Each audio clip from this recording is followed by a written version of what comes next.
आज मास्टर साहब ने बच्चों का लिया एक क्विज और बच्चों में मोटू भी बैठा हुआ था बीच में। तो मास्टर साहब ने बोर्ड पर एक क्वेश्चन लिखा 1/2, 2/4, 3/6।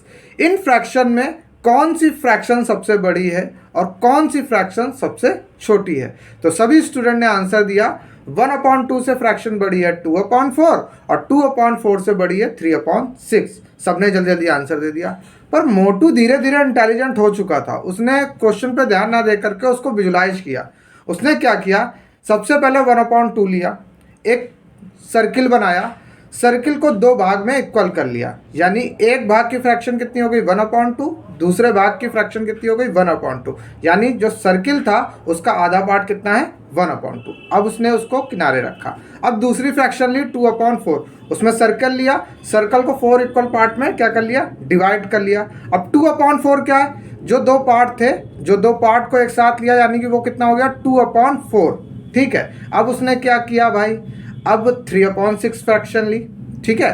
तो अब उस सर्किल को 6 इक्वल पार्ट में क्या कर लिया, उसने डिवाइड कर लिया। और वो जो इक्वल पार्ट में डिवाइड किया ना, उसमें 3 जो पार्ट थे उसको हल्का सा स्केच कर लिया। ठीक है, पेंट कर लिया। तो वो जो पार्ट हुआ उसकी फ्रैक्शन क्या हो गई 3/6।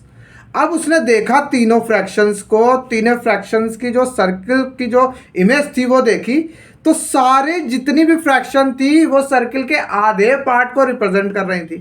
तो बोला जब सारी जितनी भी फ्रैक्शन है सब आधे पार्ट को रिप्रेजेंट कर रही, तो इसका मतलब सबके सब क्या है, इक्वल है। यानी कि 1/2 इक्वल है किसके 2/4 के, और 2/4 भी इक्वल किसके है 3/6 के। तो इस तरीके की फ्रैक्शन को हम इक्विवेलेंट फ्रैक्शन कहते हैं, जो जिनका रिप्रेजेंटेशन अलग अलग हो सकता है पर उनकी जो वैल्यू है, जो उनका मीन है, वो एक ही होता है। अब बात आती है इक्विवेलेंट फ्रैक्शन का क्यों आई, ऐसा हुआ क्यों।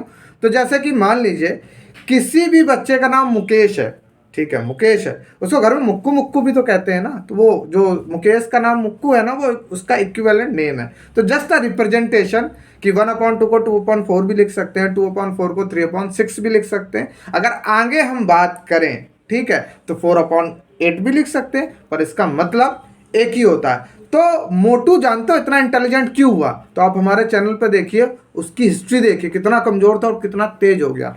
तो मैथ में इंपॉर्टेंट है, क्वेश्चन करने से ज़्यादा इंपॉर्टेंट है उनका विजुलाइजेशन। अगर आप विजुलाइजेशन करते हो तो अपने आप उनके फंडामेंटल अच्छे से सीख जाओगे, और अगर फंडामेंटल सीख गए तो आप क्वेश्चन भी बहुत आराम से सॉल्व कर लोगे।